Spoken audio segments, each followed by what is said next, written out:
everyone, this is me Pratyush and welcome to our YouTube channel IQ Classes। तो आप सभी का बहुत बहुत स्वागत है स्टडी ऑफ कंपाउंड्स में। अच्छा, स्टडी ऑफ कंपाउंड में से ये पहला उसका टॉपिक है जो है हमारा HCl। HCl में डायरेक्ट स्ट्रेट फॉरवर्ड क्वेश्चन आते हैं, तो हम लोग सिर्फ वही क्वेश्चंस को देखेंगे जो इस टाइम एग्जाम में रखे हुए हैं। क्या कहा? जो डायरेक्ट एग्जाम में रखे हुए हैं तो पढ़ना जरूरी है। और ये कितने मार्क्स के टोटल आते हैं? टोटल 5 मार्क्स के। कितने मार्क्स के? 5 मार्क्स के। चलिए स्टार्ट करते हैं। अब यहां पे हम लोग देख सकते हैं इसके इंपॉर्टेंट नोट्स के ऊपर। इंपॉर्टेंट नोट्स ही मैं आप लोग को पहले से इसलिए दिखा रहा हूं ताकि लिखने में टाइम वेस्ट भी ना हो और आप लोग फटाफट इसका स्क्रीनशॉट लेकर के अपने पास रख के आप लोग पढ़ना चालू कर दें। तो स्टार्ट करते हैं। अच्छा, ये तो कॉमन बात हो गई। HCl वो इलेक्ट्रॉन उसके साथ शेयर कर रहा है, शेयर करके उनके बीच में बॉन्ड बन रहा है। कौन सा? पोलर कोवेलेंट बॉन्ड बन रहा है। तो एक प्लस एक माइनस, तो ये तो बात हो गई इसकी। ये रही इसकी अकरेंस की बात।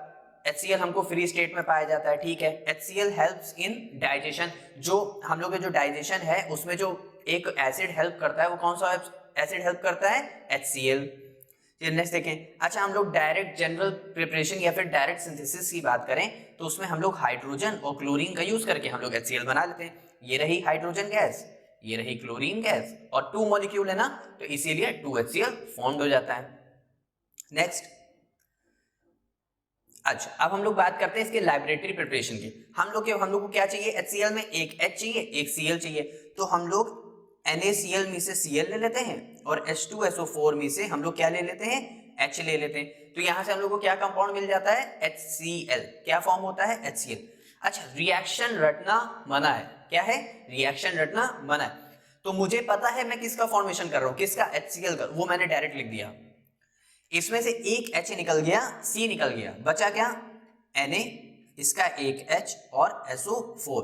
तो इसको बोलते हैं सोडियम बायसल्फेट। क्या बोलते हैं? सोडियम बायसल्फेट। तो ये रहा HCl और ये रहा सोडियम बायसल्फेट। तो कितने इजीली हम लोग ने इस रिएक्शन को भी कर लिया। अच्छा, ये जो रिएक्शन होती है ये होती है बिलो 200 डिग्री सेल्सियस। देख सकते हैं। अच्छा, अब यहां पे लिखा हुआ है अबव। अगर मैंने अबव कर दिया तो क्या होगा? देखिए, अबव अगर हम लोग टेम्परेचर को अबव 200 डिग्री सेल्सियस अगर हम लोग कर देते हैं, अगर हम लोग 200 डिग्री सेल्सियस अगर हम लोग कर देते हैं तो क्या होता है? थोड़ा सा जो पाइप बर्स्ट होने के चांसेस हो जाते हैं, जिसकी वजह से हम लोग बिलो 200 डिग्री सेल्सियस रखते हैं। जैसे आप लोग को मैं डायग्राम में शो कराता हूं। ये डायग्राम में होता क्या है? यहाँ पे हमारा पड़ा होता है NaCl। क्या फील होता है? NaCl। फिर ये होता है कंसंट्रेटेड सल्फ्यूरिक एसिड। ये दोनों रिएक्ट करते हैं। रिएक्ट करने से क्या होता है? यहां से हम लोग फिर जो हमारे जो वेपर्स निकल रहे होते हैं वो वेपर इसमें आकर के इकट्ठा हो जाते हैं। इसमें आकर के इकट्ठा होने के बाद हम लोग ने एक्सेस में कंसंट्रेटेड H2SO4 ले रखा होता है। वो वेपर्स कंसंट्रेटेड H2SO4 के साथ मिलते हैं और वापस से हम लोग को ड्राई HCl जो होती है गैस हम लोग को फॉर्म करके दे देते हैं। क्या फॉर्म करके देते हैं? Dry HCl। तो यहाँ पे ड्राइंग एजेंट कौन था? Concentrated H2SO4। तो हम लोग को इजिली एक क्वेश्चन का आंसर मिल गया। चलिए नेक्स्ट देखते हैं। अच्छा, मैंने कहा था ना कि हम लोग कौन सा रिएक्टेंट यूज कर रहे हैं, कौन सा रिएजेंट यूज कर रहे हैं, सिर्फ इसी पर डायरेक्ट इंपॉर्टेंट क्वेश्चंस बेस्ड आएंगे, बस और कुछ नहीं। तो यहाँ पे क्या है? NaCl को हम लोग क्यों यूज करते हैं? क्योंकि NaCl हमारा चीप होता है, कॉमन सॉल्ट हर घर में अवेलेबल होता है। Therefore it is preferred for the preparation of HCl over other metal fluorides। अब यहाँ पे है, हम लोग ने HCl की बात कर ली तो हम लोग H2SO4 अगर ये एसिड है तो हमारा HNO3 भी तो एसिड है। HNO3 को हम क्यों यूज करते? क्योंकि हमारा H2SO4 वो ड्राइंग एजेंट की तरह वर्क करता है, तो इसलिए हम लोग H2SO4 को यूज करते हैं। और H2SO4 हमारा होता है नॉन वोलेटाइल। क्या होता है? Non volatile. H2SO4 हमारा क्या होता है? नॉन वोलेटाइल होता है। अच्छा, नॉन वोलेटाइल का मतलब होता है जिसके वेपर्स नहीं बनते। वोलेटाइल क्या होता है? जिसके वेपर बनते हैं। क्लियर? चलो आगे देखते हैं। अच्छा, अब purification of gas. Purification of gas हम लोग किसकी मदद से कर रहे थे? एक ड्राइंग एजेंट था, कौन सा था? Concentrated H2SO4। लेकिन हम लोग अदर ड्राइंग एजेंट नहीं लेते, जैसे हमारा CaO है और P2O5। वो इसलिए नहीं लेते क्योंकि ये HCl के साथ रिएक्ट कर जाते हैं। HCl के साथ रिएक्ट कर देते हैं और रिएक्शन को वहीं पे स्टॉप कर देते हैं, आगे बढ़ने नहीं देते। तो इसीलिए हम लोग इन ड्राइंग एजेंट को यूज नहीं करते। सबूत दिखाएं, चलिए सबूत देखते हैं। ये रहा सबूत आपकी स्क्रीन पर। तो यहाँ पे P2O5 HCl है, तो यहाँ पे फास्फोरस ऑक्सीक्लोराइड इसने बना दिया, तो यहाँ पे HCl का फॉर्मेशन नहीं होने दिया क्योंकि क्लोरीन के साथ रिएक्ट कर गया। फिर Ca क्लोरीन के साथ रिएक्ट कर गया तो उसने सॉल्ट बना दिया। तो इसीलिए हम लोग अदर ड्राइंग एजेंट को यूज नहीं करते। चलिए कुछ उसकी फिजिकल प्रॉपर्टीज देख लेते हैं कि HCl अगर मान लीजिए आपसे 2 नंबर का पूछ लिया कि हमें बताइए बच्चों फिजिकल प्रॉपर्टीज ऑफ HCl, अब आप सोच रहे हैं, तो सोचना नहीं है क्योंकि सब आपकी स्क्रीन पर है। It is a colourless gas, pungent like choking smell होती है, सॉर इन टेस्ट क्योंकि एसिडिक होता है, it is corrosive in nature. अब जाहिर सी बात है किसी में एसिडिक अगर किसी के मेटल के फॉर्म में आता है तो वो उसमें रस्ट फॉर्म करता है, यानी रस्टिंग ऑफ आयरन, और उसका मेल्टिंग पॉइंट हमें उतना जानने की जरूरत नहीं। एक इंपॉर्टेंट बात है जो सबसे ज्यादा जानने की जरूरत है, जो हमारी HCl गैस होती है ये हमारी हाईली सॉल्युबल होती है इन वाटर में। किसमें? Highly soluble in water. Clear? चलो आगे देखते हैं। अच्छा, यहाँ पे अब HCl की है केमिकल प्रॉपर्टीज। देखिए फिजिकल प्रॉपर्टीज वो होती है जो हम लोग ऊपर ही देख के बताते हैं कि ये कैसे होगी। अब उसकी केमिकल प्रॉपर्टीज क्या होती हैं, वो किस किस चीजों से कैसे कैसे रिएक्ट करता है। अब जैसे HCl है, HCl को मैंने क्या किया, डीकंपोजिशन रिएक्शन कराई। डीकंपोजिशन कौन सी? Thermal decomposition. तो इसमें क्या हो गया, H2 और Cl2 के फॉर्म में टूट गया, क्योंकि जो हमारी H2 प्लस Cl2 ये हमारी रिवर्सिबल रिएक्शन होती है 2HCl में, इसीलिए वापस रिवर्स भी हो जाता है। अब मैंने किसी मेटल को HCl के साथ रिएक्ट कराया तो मैंने ऊपर क्या बना था, सॉल्ट बना था ना, तो वैसे यहाँ पे सॉल्ट बन जाता है। और रिएक्शन रटना मना है क्योंकि ये रहा पॉजिटिव, ये रहा positive negative, positive negative, positive negative. तो पॉजिटिव को क्या पसंद है? आपको तो पता है, पॉजिटिव को तो निगेटिव पसंद है।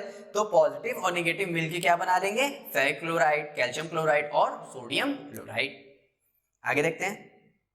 अच्छा, अमोनिया के साथ अगर मैं HCl की रिएक्शन कराता हूं तो क्या बनाएगा? एक बात बता देते हैं, अमोनिया, क्योंकि इसके बाद हम लोग को क्या पढ़ना है, पार्ट बी यानी अमोनिया। तो अमोनिया जिस भी एसिड के साथ रिएक्ट करेगा उसका H+ वो ले लेता है, तो क्या बना देगा, NH4+, और बचा हुआ माइनस उसके साथ रिएक्ट करके बना देगा NH4Cl।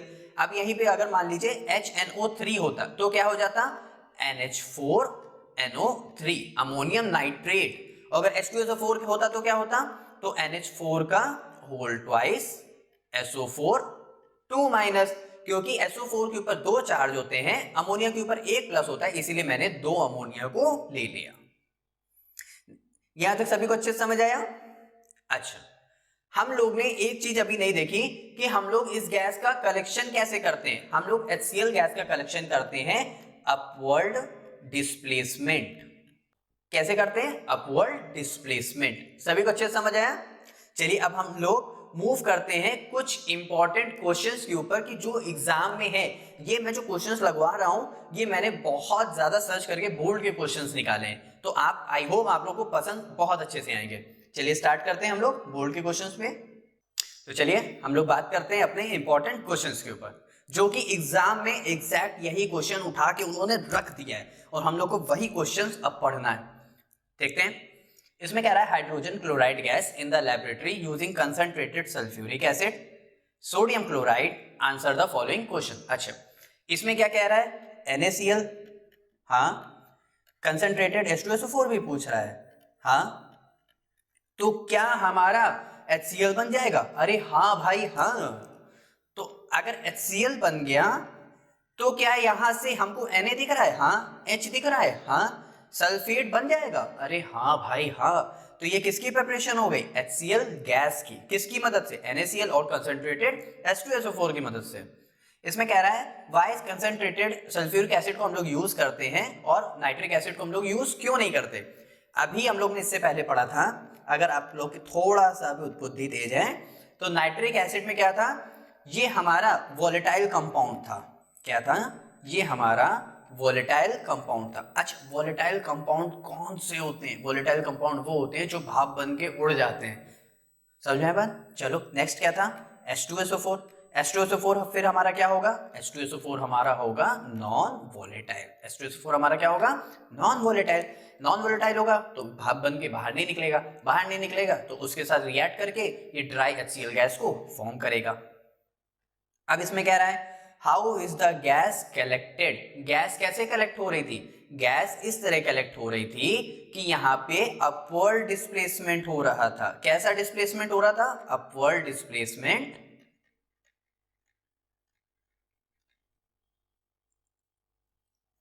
किस तरह हो रहा था, अपवर्ड डिस्प्लेसमेंट इन एयर।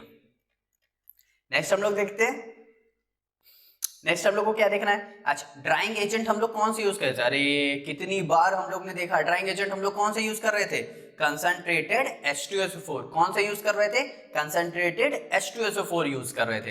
अच्छा, आप लोग इन दो को जरूर ध्यान रखिएगा, Al2O3 और CaO, इनका बहुत इंपॉर्टेंट रोल है कहां पे, NH3 पे। चलिए आगे देखते हैं, इसमें क्या है, कौन सा हम लोग एसिड यूज कर रहे थे, फिर से हम लोग को पता है कौन सा, कंसंट्रेटेड H2SO4 हम लोग यूज कर रहे थे। अब इसमें कह रहा है नेम द बैलेंस्ड इक्वेशन, हमें फिर से बैलेंस्ड इक्वेशन लिखनी है। आप लोग के लिए मैं फिर से लिख देता हूं, NaCl H2SO4 गिव्स आउट, क्या बन जाएगा भाई, यहां से क्या निकलेगा Cl, यहां से क्या निकलेगा SO4, हम लोग को लेकिन क्या बनाना है HCl, तो यहां से HCl की प्रिपरेशन होगी और प्लस NaHSO4 बन जाएगा। तो यहां से क्या बन गया, सोडियम बाइसल्फेट और हाइड्रोजन क्लोराइड। नेक्स्ट हम लोग कह रहा है for the preparation of HCl acid in the laboratory. अब यहाँ पे किसकी मदद से हो रहा था, ड्राइंग एजेंट हमारा कौन सा था, हम लोग एक ड्राइंग एजेंट ले रहे थे, कौन सा H2SO4। अब next, why is the direct absorption of hydrogen chloride gas in water not feasible, जो डायरेक्ट एब्जॉर्प्शन ऑफ वाटर हो रहा है ना HCl गैस को, वो फिजिबल नहीं है। क्यों नहीं है, क्योंकि यहाँ पे होता है बैक सक्शन ऑफ वाटर। क्या होता है, बैक सक्शन ऑफ वाटर। सभी को अच्छे समझ आया, हम लोग ने बहुत शानदार तरीके से हम लोग ने नोट्स को भी देखा, इंपॉर्टेंट क्वेश्चंस को भी देखा और मैंने आपको समझा भी दिया।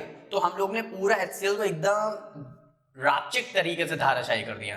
तो मिलते हैं फिर नेक्स्ट वीडियो में, कौन सी, हम लोग अब बात करेंगे अमोनिया के ऊपर। अच्छा, HCl बहुत ज्यादा इंपॉर्टेंट है, हंसी मजाक अपनी तरफ, लेकिन HCl 5 मार्क्स का जरूर आता है, HCl 5 मार्क्स का जरूर आता है। ये मैं बार बार इसलिए रिपीट कर रहा हूं ताकि आप लोगों के लिए एक एक मार्क्स भी बहुत ज्यादा इंपॉर्टेंट है और आपके एक भी मार्क्स नहीं कटने चाहिए। मिलते हैं फिर नेक्स्ट वीडियो में अमोनिया के साथ। हेलो गाइस, तो मैं हूं Pratyush Srivastava and welcome to our YouTube channel IQ classes. तो अभी तक मैंने आप लोग को जितना भी कुछ पढ़ाया है या फिर जितना भी कुछ मैंने आप लोग को बताया है, चाहे इंपॉर्टेंट क्वेश्चंस हो या इंपॉर्टेंट टॉपिक्स हो क्लास 10 IC से रिलेटेड, तो मैं आप लोग को दिखा देता हूं कि ये सब के आपको सॉल्यूशन भी कैसे आप लोग को प्राप्त हो सकते हैं। तो चलिए देखते हैं, आप लोग को सिर्फ यूट्यूब पे टाइप करना है IQ क्लासेस, एंटर पे क्लिक करेंगे, फिर यहाँ पे आप लोग IQ क्लासेस देख सकते हैं, इस पे क्लिक करेंगे, फिर यहाँ से क्लिक होने के बाद आप लोग नीचे आएंगे, आप लोग के 9, 10, 11, 12, तो आप लोग के जो भी भाई बहन जिस हिसाब से भी आप लोग के क्लास में, आप लोग उनको भी शेयर कर सकते हैं। तो आप लोग अगर IC बोर्ड के तो IC, CBSE है तो CBSE पे, IC पे क्लिक करेंगे, यहाँ पे आप click here to log in registered भी कर सकते हैं, जिससे आप लोग को कोई भी आप लोग को प्रॉब्लम हो तो आप लोग ईमेल के द्वारा मैसेज या फिर कुछ बता भी सकते हैं। तो आप लोग यहाँ पे केमिस्ट्री के अगर सेक्शन पे जाएंगे, केमिस्ट्री सेक्शन में आप लोग को जाने के बाद ये देखिए, आप लोग को सभी चैप्टर के नोट्स मिल जाएंगे, periodic properties, chemical bonding, acid base salts, analytical वगैरह, आपको सभी चैप्टर के आप लोग को यहाँ पे नोट्स मिल जाएंगे। तो मैंने अभी तक आप लोग को जो भी पीरियोडिक प्रॉपर्टीज, केमिकल बॉन्डिंग और एनालिटिकल केमिस्ट्री जो भी आप लोग को पढ़ाया है, तो उसमें आप लोग को इसके सभी नोट्स मिल जाएंगे। जैसे आप लोग इस पर क्लिक करेंगे, इंपॉर्टेंट क्वेश्चंस पे जाएंगे, तो इंपॉर्टेंट क्वेश्चंस में यहाँ पे आते ही तो ये देखिए बोल्ड क्वेश्चंस भी मिलेंगे, मेरे लिखे हुए नोट्स भी मिलेंगे और मोस्ट लाइकली क्वेश्चन बैंक्स, यानी जो सबसे ज्यादा उम्मीद है एग्जाम में 2023 आने के लिए, वो भी आपको मिलेगा। तो ये देखिए, आपको यहाँ से आप लोग को सब कुछ प्राप्त हो जाएगा। तो फिर आप देरी बिल्कुल मत करिए, फटाक से चालू हो जाइए, बिल्कुल भी मेहनत में हम लोग को ढिलाई नहीं करनी है, हम लोग को अपने कंफर्ट जोन से बाहर निकल के अच्छे से पेपर को सॉल्व करना है।